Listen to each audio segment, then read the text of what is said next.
Hey guys, Louis here from thelanguagescientist.com, and in this video I'm going to show you the most effective language learning method for any type of language that you may be trying to learn. Now, to be honest, I have a bit of a confession to make. For the past 50 videos or so, I've been preaching, spaced repetition, flashcards, and, recall, and all of these scientific methods which have been proven to actually work, and they do work. I do stand by them. They're effective, they're efficient, meaning that if you spend an hour using them, they're going to, the time investment is small, but the results are going to be definitely there. But lately I've been doing some thinking, and I've realized that actually the problem is not really in finding the most effective language learning method. I think a lot of people, the majority of people, maybe that's you watching this video, you just go around the internet and go on YouTube trying to find videos just like this one, trying to find the holy grail of language learning, the best language learning method, the method that is going to enable you to learn a language in 3 months or 6 months and, become fluent in it. I'm not saying this doesn't exist, but I'm saying that for 99% of people, and that probably includes you statistically, those methods are not sustainable enough to even be considered reasonable. So let me explain a little bit here. Instead of trying to look for the most effective method, you should be trying to find a method that actually suits you, something that is sustainable. Because let's face it, when you have, say, 100 people trying to learn a language, let's say Japanese, for example, that's the main language I'm learning. To get to a level where you can actually hold a job in Japan, let's say, which is, I'm not going to say like a journalist or anything, but you can hold some responsibilities in Japan and you can work in that society without encountering big issues. You're going to need to spend more than 1,000 hours doing this.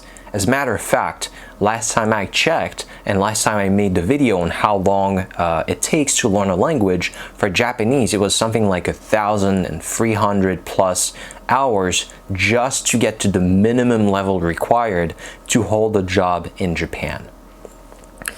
1,300 hours, that's a lot of hours. If you just do 1 hour a day, it's going to take you 4 years, more than 4 years. And so, more than 4 years of studying 1 hour a day, if you don't have the majority of us, we don't have any kind of professional goals related to our language learning as just a hobby. If you're just doing this because it's, something that you want to do, how likely do you think you are to actually follow through and do, an hour a day for 4 years? Very, very few people are going to be able to have that consistency and that willpower to actually do an hour a day for 4 hours if the methods they're using are just kind of boring. I'm not even talking about something that's highly unpleasant. I'm just talking about, doing something that's mildly sort of mind-numbing, just like reading through textbooks and doing exercises. You're not going to be able to do it. That's just the truth of it. So that's the main problem that most people are going to encounter. And I would consider myself as someone who has fairly high willpower. I'm able to grind through a lot, of hours and years of just studying something, even if there's no money on the line or anything like that. But the thing is, 99% of people are not going to be able to do this. So I think it's a mistake to try to find the most effective / the most efficient language learning method. What you should be finding is a way to study a language in such a way that you actually want to do it. It's fun for you, and you don't need to, count the hours and, because you're going to give up at some point. in my opinion, the only way to study a language in a manner that is sustainable is to actually learn with content that you actually want to consume. So for example, if you're learning Japanese, say, or let me take another example, you're learning French and you want to read the works of a particular author in French, Molière, for example. Well, just do that. Read and listen to, whatever he wrote. Le Malade Imaginaire, or, that kind of stuff. To be honest, I'm not very knowledgeable on Molière. The problem that you're going to face is that, well, it's going to be very interesting to you because this is what you want to read, this is what you want to listen to.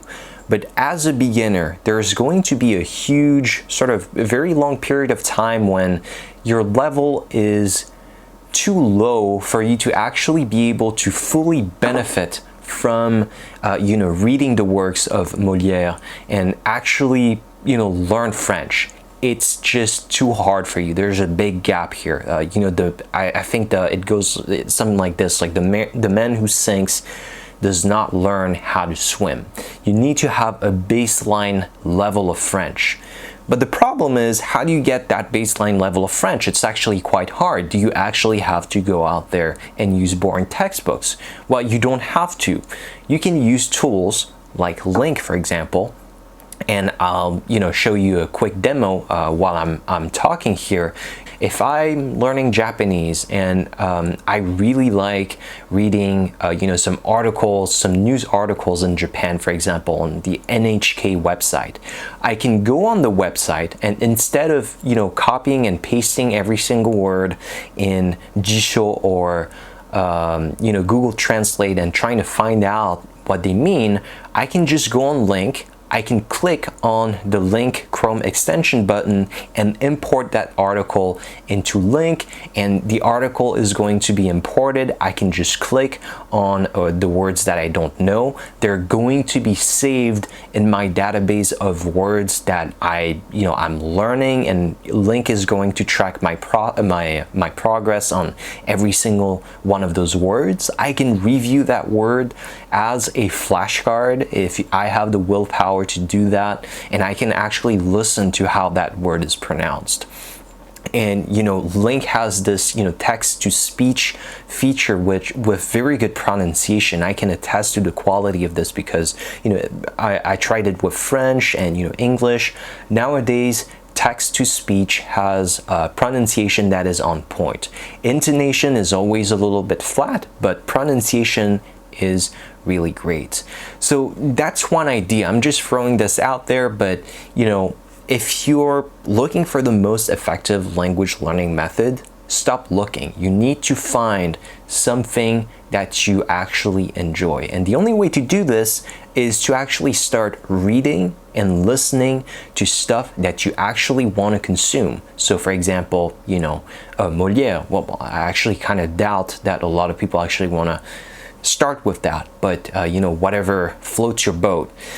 So I would just import those texts into LingQ and start reading and start listening, and the process is going to be enjoyable and you're going to like it. So I'm going to include a link to the website LingQ in the description of this video. So go in the description of the video and click on the link. It's going to give you a free trial for LingQ, and so you can actually try it out. It's completely risk-free.